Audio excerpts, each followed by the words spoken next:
In this episode, we're going to explore pips and lots. You're going to learn how to read a currency price, how to calculate the value of a pip, and what are lots and units. I'll also explain how to convert the value of a pip from one currency to another. Don't forget to like this video and subscribe to the channel. It really helps us keep producing valuable content for traders like you. Let's get started.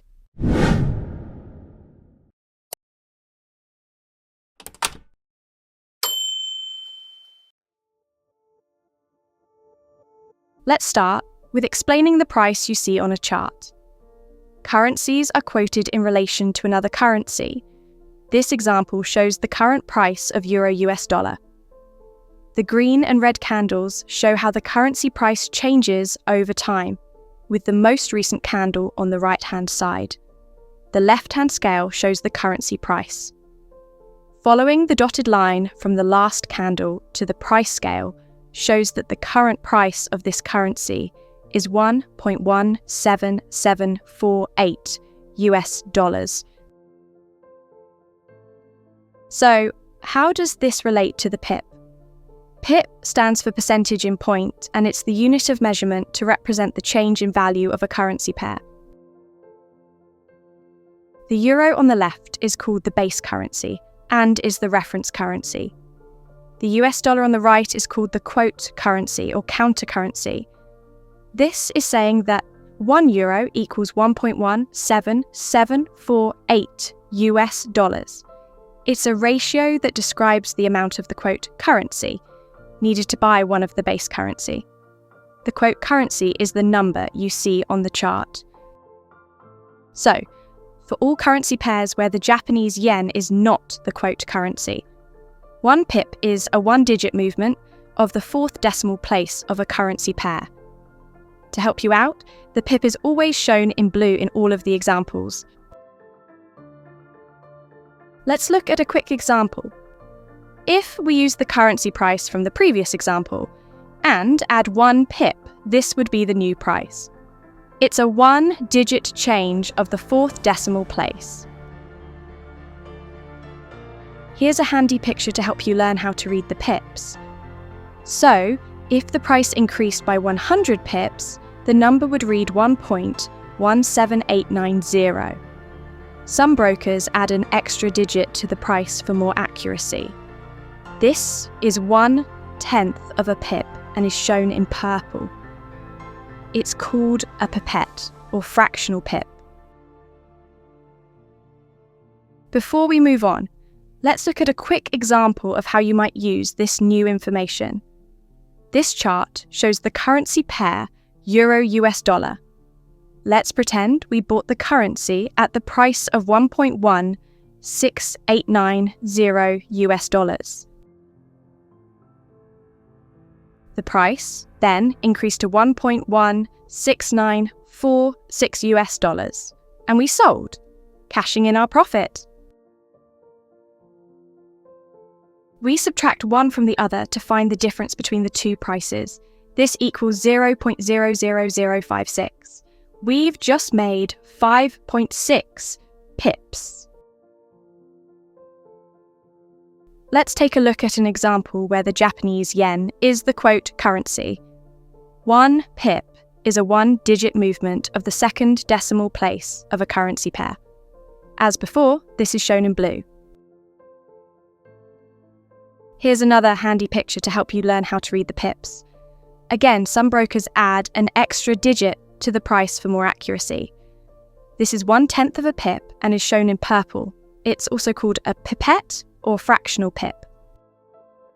Before we move on, let's look at another quick example of how you might use this new information. This chart shows the currency pair US dollar Japanese yen. Let's pretend we bought the currency at 147.404 yen. The price then increased to 147.418. We sold to cash in our profit. As before, we subtract one from the other to find the difference between the two prices. This equals 0.014. That's 1.4 pips. Now that we understand how to read a pip, it's time to explain what a lot is. Currency is bought and sold in units. It's a measure of the quantity of a currency you would like to buy or sell. To simplify this, many traders talk in terms of lots. A standard lot is equal to 100,000 units. A mini lot is equal to 10,000 units. A micro lot equals 1,000 units. And a nano lot equals 100 units. We'll explain this further in later videos, but essentially, the lot size you trade depends upon the amount of cash you have in your trading account and the amount of leverage your broker allows. In reality, you are not constrained to trading these round numbers. You can choose the number of units you'd like to trade at the point you place the order. Now that we understand pips and lots, we can finally calculate the value of a pip. Let's use the original Euro-US dollar example. The value of 1 pip per unit is equal to 1 pip, multiplied by 1 divided by the exchange rate. This tells us the number of euros per unit. Now, let's pretend we're going to place a 1-lot trade. That's equivalent to 100,000 units. The value of 1 pip equals the value of 1 pip per unit, multiplied by the number of units we wish to trade. This equals 8.49 euros per pip. For the final example, we'll look at calculating the pip value of the pound Japanese yen. The calculation is the same as before.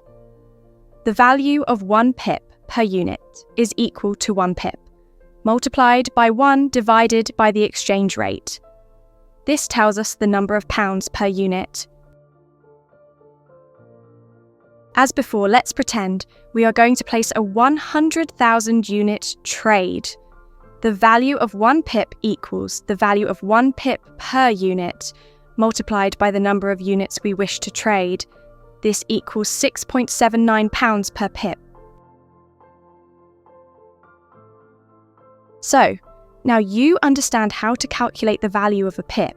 There's just one last piece of the puzzle. What if the currency of your trading account is completely different to the currency pairs you're trying to trade? How do you calculate the value of a pip in a way that is meaningful to your account balance? Converting the value of a pip to another currency is very similar to the calculations we've already done. In this example, we're going to convert the previous example of 6.79 pounds into US dollars. To do this, we need to find a currency pair which has the same base currency, but the quote currency is in US dollars. Now, we take the pip value and divide it by 1 divided by the new exchange rate. This gives us 4.35 US dollars per pip, i.e., a 1 pip move of a 1-lot position on pound yen equals 4.35 US dollars. In this final example, we're going to convert the pip value from US dollars into Australian dollars. In the previous calculation, the base currency of both pairs was the same. This time, we need to change the calculation slightly, as the US dollar is the base of one currency and the quote of the other. This time, we take the pip value and multiply it by the new exchange rate. This gives 1.91 Australian dollars per pip, i.e., a 1 pip move on a 1 mini lot position on US dollar Swiss franc equals 1.91 Australian dollars. If this is still a little confusing, then don't worry.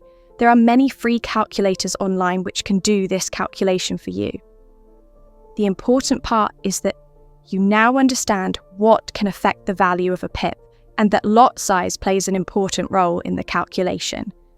This will become more relevant when you finally begin placing actual trades. So, to summarise, for most currency pairs, a 1-digit change of the 4th decimal place equals 1 pip, and the 5th decimal place equals a fraction of a pip, known as a pipette. The only exception to this is when dealing with currency pairs involving the Japanese yen. In these cases, a one-digit change of the second decimal place is equal to 1 pip. We also learned about different lot sizes, how to calculate the value of a pip, and how to convert between currencies. If you've received value from this video, then please give us a like and subscribe to the channel. It really helps us keep producing valuable content for traders like you. Thanks for watching, and I'll see you in the next video.